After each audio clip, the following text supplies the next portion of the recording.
Northern lights illuminate the night sky in the north of Canada. That is how close the Wapusк National Park on the Hudson Bay is to the Arctic Circle. Only very close to the polar regions, north and south, do these lights appear. Up here in the so-called ice cellar of North America, summer lasts only a few short weeks. The rest of the time, a beautifully romantic but bitter cold winter keeps the landscape in its icy grip. But even here, the fact that global warming is melting the polar ice caps leaves observable tracks. The summers begin earlier, and the time the polar bears in the national park have to build up sufficient fat reserves for the summer is shorter. The bears in the park are under strict environmental protection.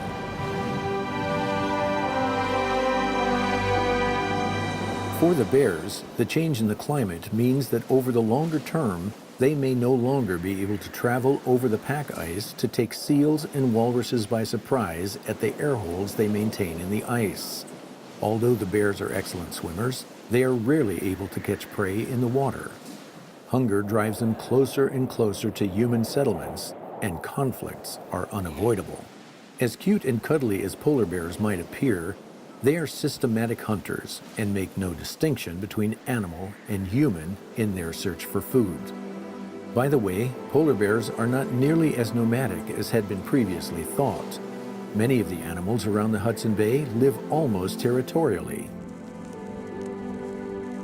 The Wapusk National Park is the largest birth cave area for polar bears in the entire Arctic.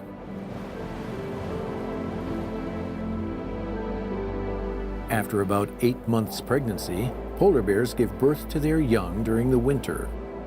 Breeding takes place during a very short one-week period between March and June.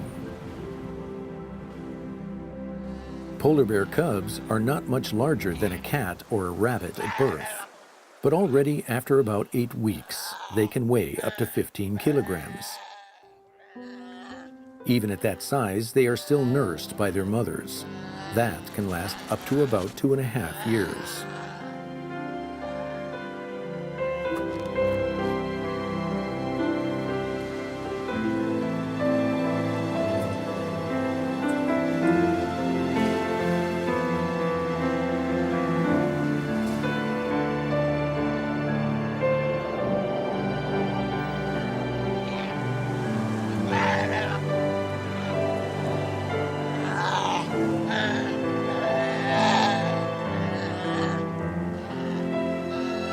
Shortly after the cubs are weaned, the mother leaves them to fend for themselves. As a rule, only one of them will survive to adulthood.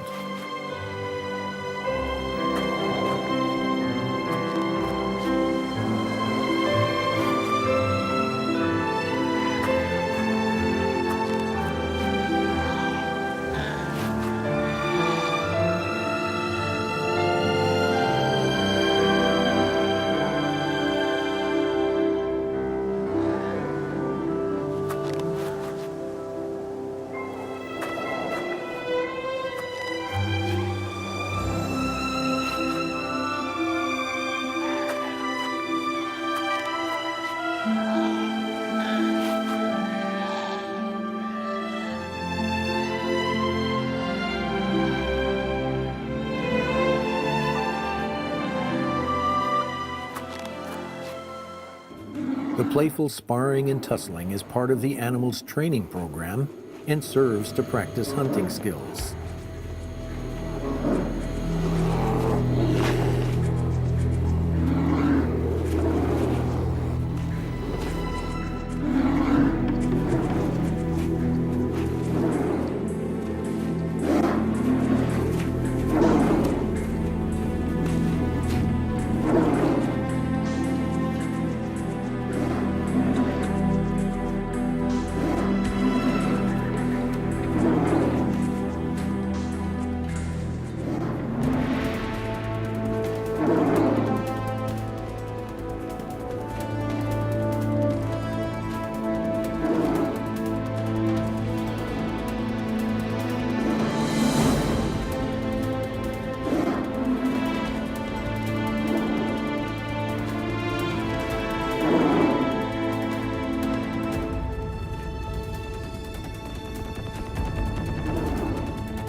The Plitvice Lakes National Park is located in the hilly karst landscape of the Carnic Alps in central Croatia, close to the border of Bosnia and Herzegovina.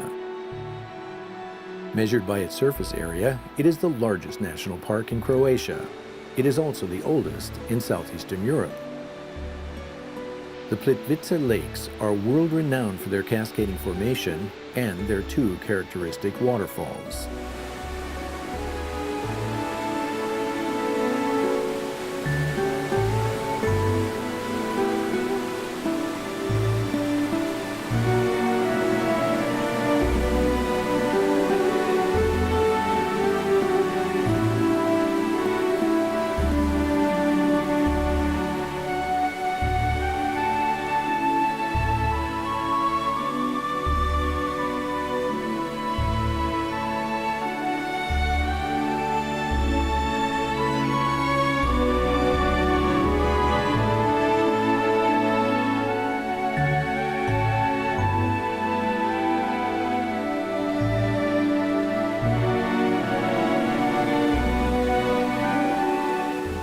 The waters of the White and Black rivers converge to cascade 110 meters over the largest of the falls, carrying minerals dissolved out of sediments to the pools below. The water flushes them out of the obvious tributaries on the surface, as well as numerous underground waterways. The minerals are responsible for the typical nearly turquoise coloration seen in many mountain lakes as the sunlight reflects off the water.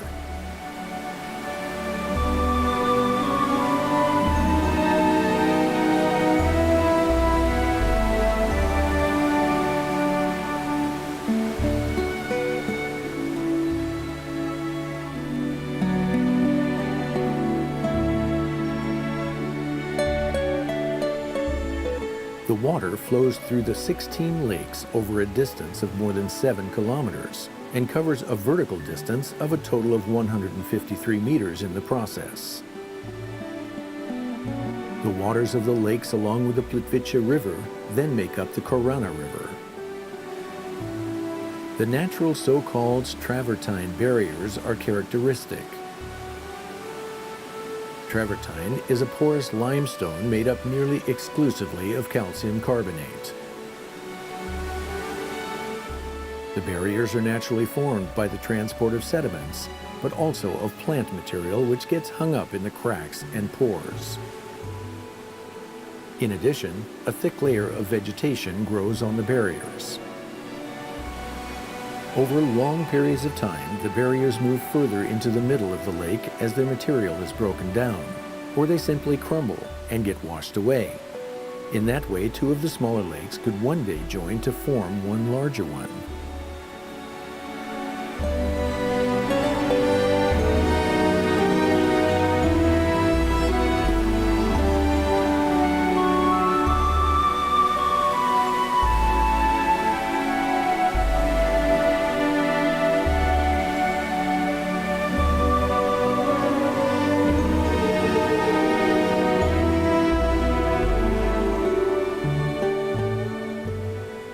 The nutrition-rich water offers an ideal habitat for numerous types of fish and amphibians, as well as 75 indigenous plants that grow only here.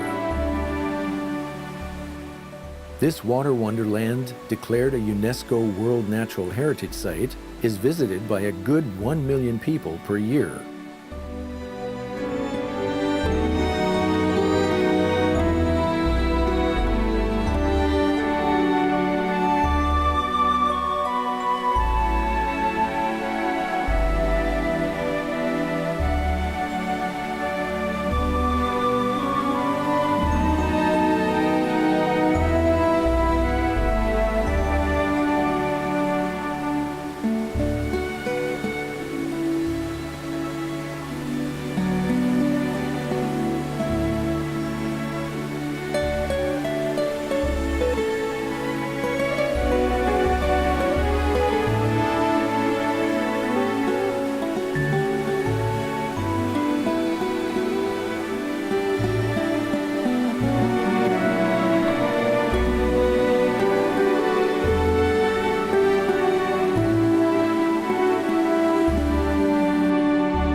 high mountainous terrain, towering as much as 4,500 meters above sea level. That describes northern Ethiopia. The largest national park in this area is called Simien. In the Alhambra language, that simply means north. Many indigenous plants and endangered species of animals find their refuge here. The bleeding heart monkey, or gelada baboon, is the best known animal, but at the same time, a very rare type of primate. The male gelada shows off his brilliant red breast during the rutting season. During the same time, extended red nipples mark the breasts of the females. The gelada baboon grows to a height of between 50 and 75 centimeters, and their tails are as long as their bodies are tall.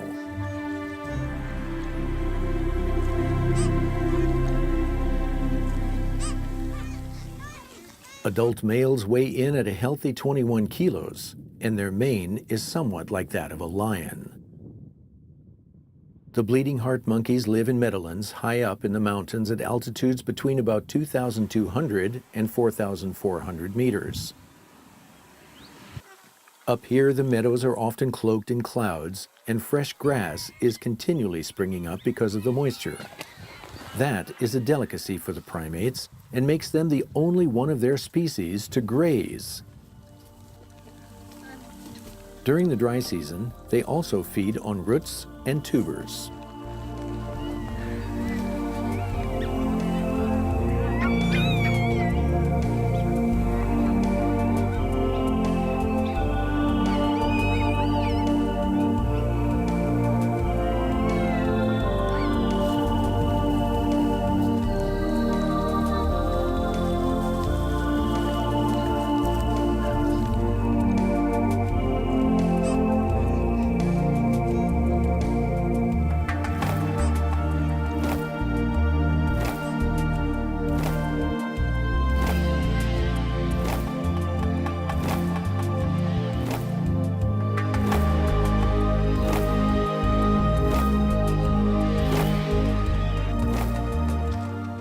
The geladas do not have a specific breeding time.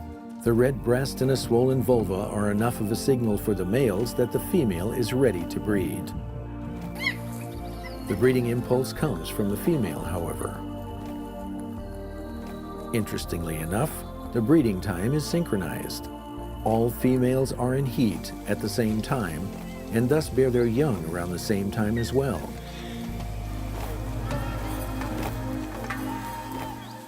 They live to be about 20 years old.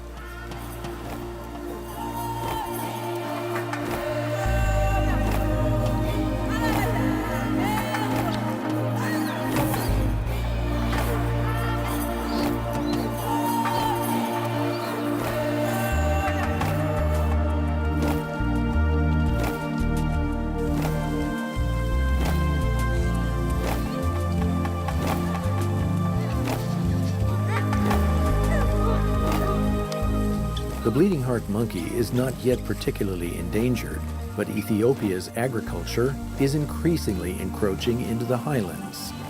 In past centuries, humans avoided the highlands out of fear of spirits and disease. A particular threat to the geladas is the fact that they have become known to be a delicious source of meat.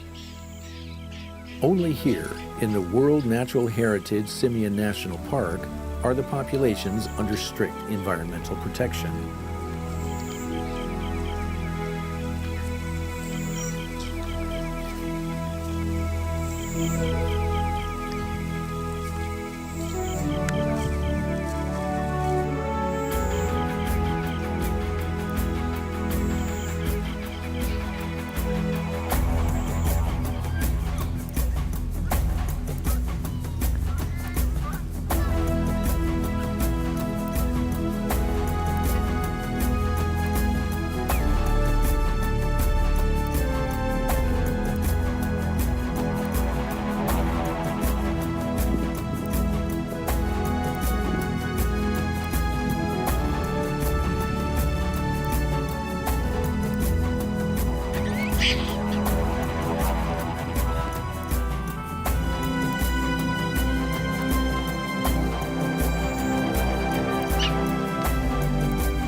Over 1,500 types of fish, 350 types of stony coral, and 80 types of soft coral spread over a distance of 3,000 kilometers from north to south. That is the Great Barrier Reef, the largest coral reef in the world. But this biodiversity is endangered. According to scientists, enormous areas of the reef have been lost, especially over the past few decades. The populations of nearly all types of fish and ocean mammals are decreasing. Whether climate change and the over-acidification of the oceans are the cause is still hard to say. It could be that large parts of the reef dying off is simply a natural process. After all, according to scientists, this majestic coral paradise has been created over millions of years through the cycle of the corals dying and new ones growing on the remaining calcium skeletons.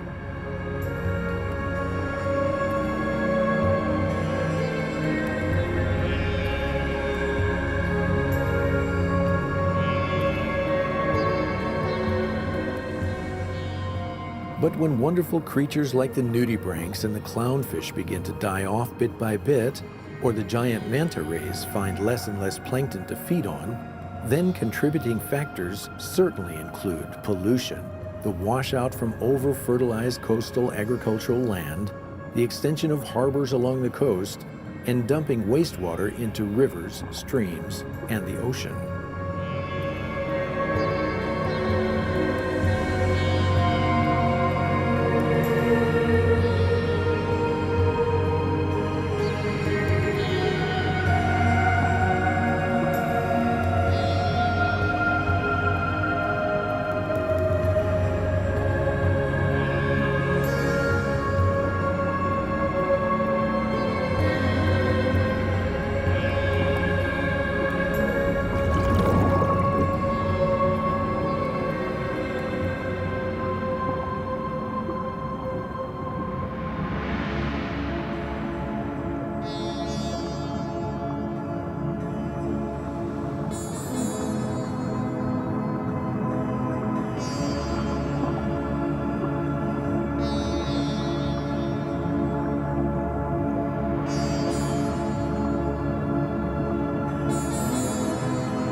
The total area of the reef is still about the size of Germany and Austria combined. That caused UNESCO to determine in 2015 that it was not yet endangered. But the Australian government has been admonished to put more effort into protecting it than in the past.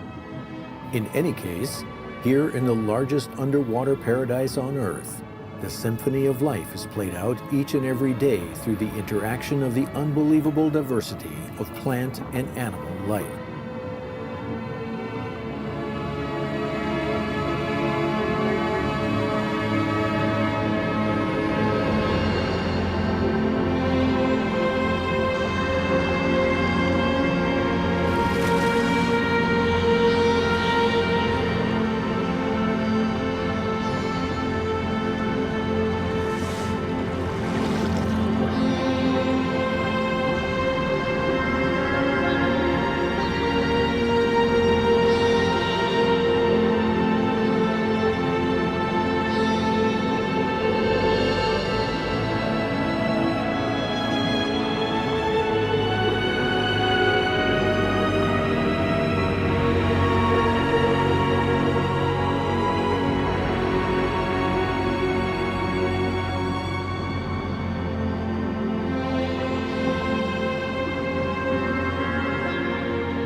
Europe's tallest mountains, the Alps.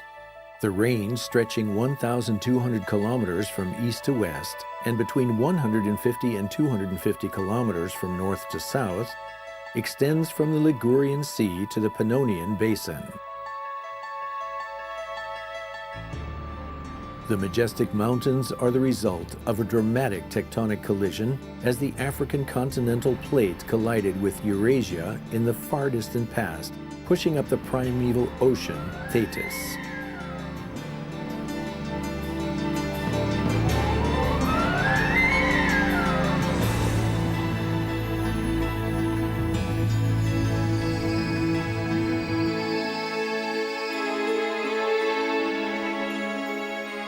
The mountain lakes of today are the remains of the Ice Age and are fed by glaciers as well as countless underground and surface mountain streams.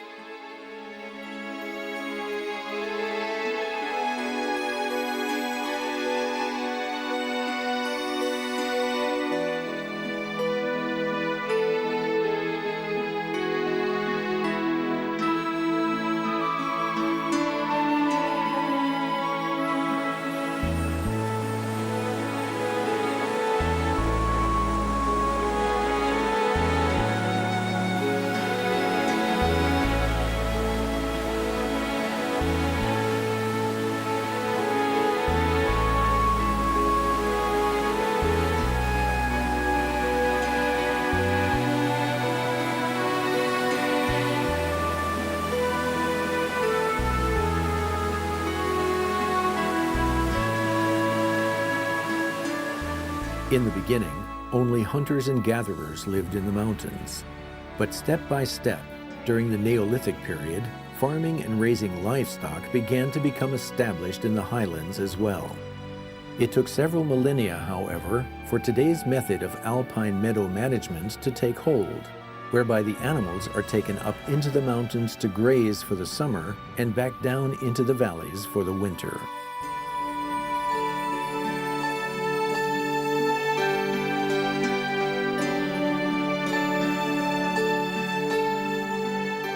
Thanks to technical innovations, today's mountain farmers have it a bit easier than their ancestors. But their day-to-day life is still difficult. Until the 16th century, the small mountain villages were densely populated, especially in the larger valleys. But then people began to migrate to the big cities, and rural regions became virtually depopulated. Anyone subjecting themselves to the hard manual labor on the steep slopes of the Central Alps, like making hay for example, does so out of deep personal conviction and not financial ambition. It is rare that this difficult work brings in a good income.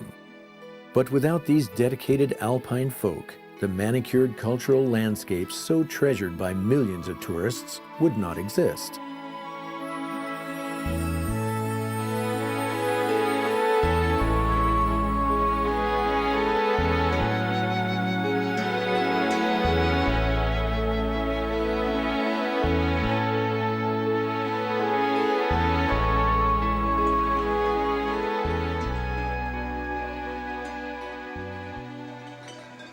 Currently, only about 13.6 million people still live in the Alps. The populations are most dense in Austria, the Bavarian part of Germany, and Slovenia.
A relatively small number of types of animal make the higher regions of the Alps their home.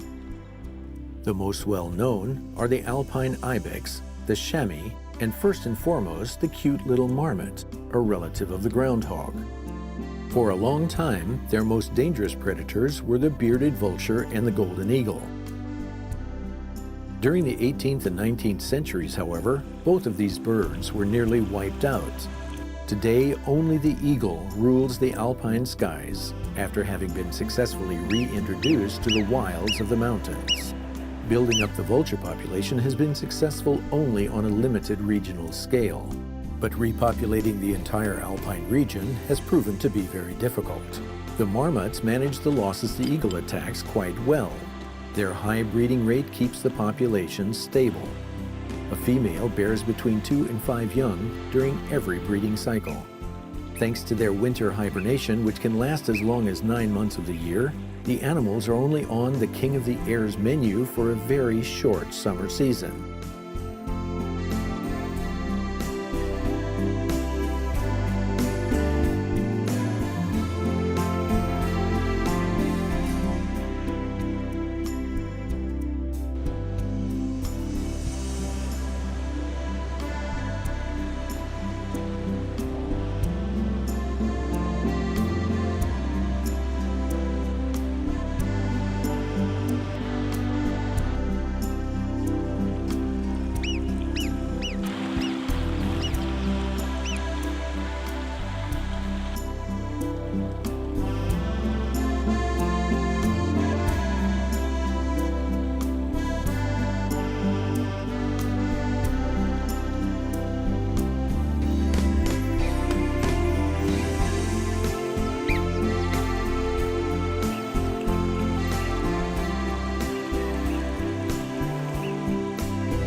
Guilin, on the Li River in China, is the epitome of an exotic dream landscape.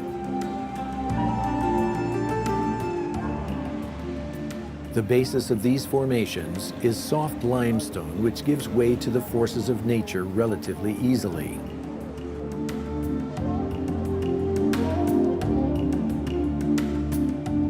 Even so, it took thousands of years for water, carbon dioxide, wind, and weather to carve out these amazing formations.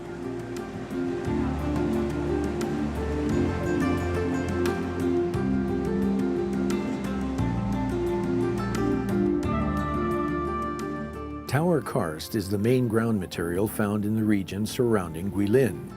It is the result of continual erosion and is found at the foot of the mountain rock formations, primarily along rivers flowing with abundant water. Numerous caves lie hidden in the interior of the mountains. Dissolved calcium in the continuously dripping water solidifies to form stalactites and stalagmites. The Reed Flute Cave in the Mountain of Lights is Guilin's largest cave. One of its chambers is called the Crystal Palace of the Dragon King. It is large enough to hold 1,000 people. A 500-meter pathway takes the visitor deep into the interior of the mountain. A magical sight awaits them at the end of the pathway.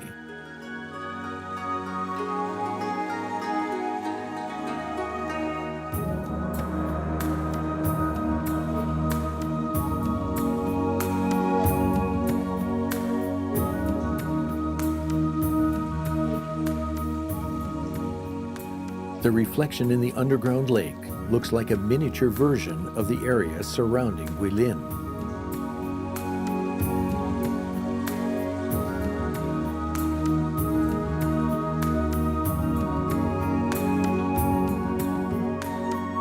The Li River, or Li Zheng, provides the livelihood for many of the people living along its banks.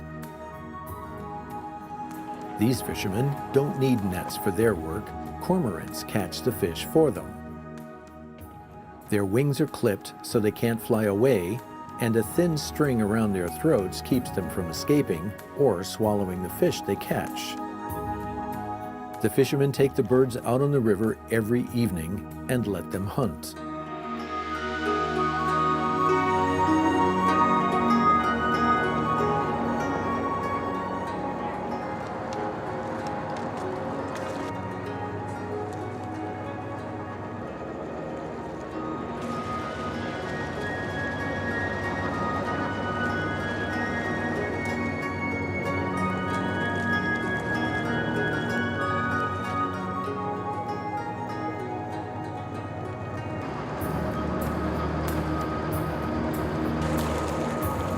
As much as they would like to keep some of the fish for themselves, the closely bound string around their throats keeps them from being able to swallow their prey.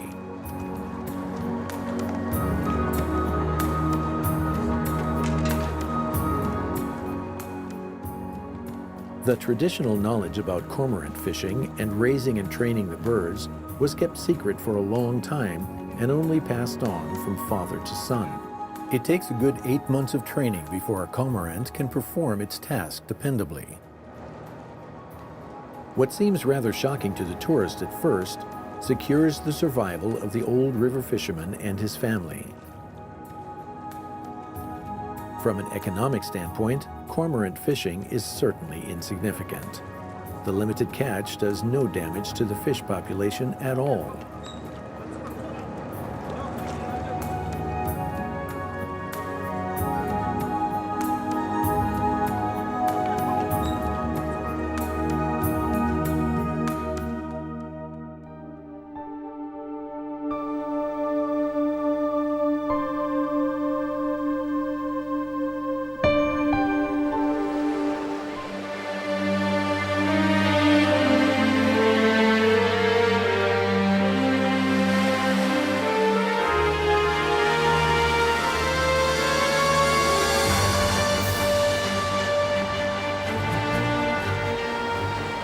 Every year, in the time between May and June, an enormous swarm of millions of sardines migrates from the eastern side of the Cape of Good Hope in the direction of Mozambique. This migration is an invitation for numerous underwater predators as well as hunters in the air, such as the Cape booby. The most fascinating spectacles to the human eye, however, are the coordinated hunting expeditions of the dolphins. In synchronized teamwork, they drive the sardines into large, tightly packed swarms and then plunge right into the midst of it to fill their bellies. The rough waves at the Cape present little hindrance to the porpoise's attack. Like a Formula One race, they jump through the spray and the high waves, reaching speeds of up to 50 kilometers per hour.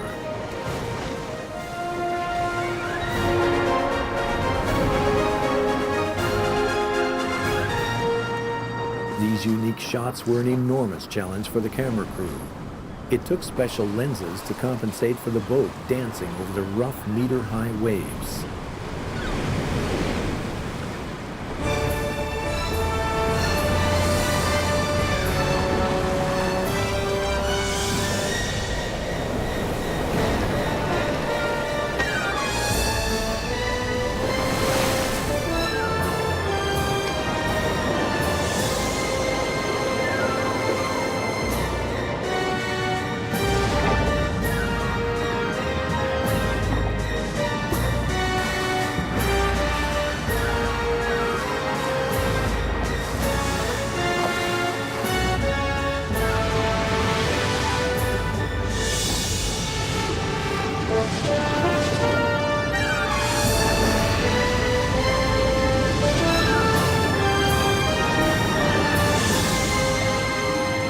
Between the dolphins, the sharks, and the seabirds, the sardines don't stand a chance.